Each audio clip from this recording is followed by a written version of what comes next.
bizni baxtli qilg'aysan Xudo.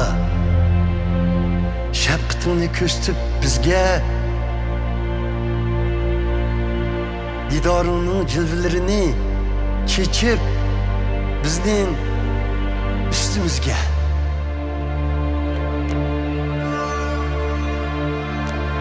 Alem ara məlum bolğay senin yolun. Barça elle arsıda nicatlıkın. Metiyeligey seni Xuda hem xalqlar hem de sana okuğay sana cimi milletler. Barça elini bir özün yetekleysen ey Xuda.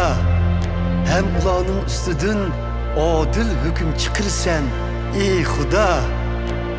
Şuna barlık insanlar şatlanıp alkış yanrattay sana. Metiligey seni Xuda hem xalqlar hem de sana okuğay sana cimi milletler. Yer ziminden aldık husulni Xudayimiz bəxtiyar kıldı bizni.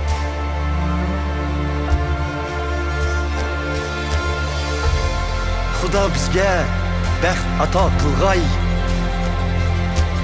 Barça insan onunğa ihlas kılgay.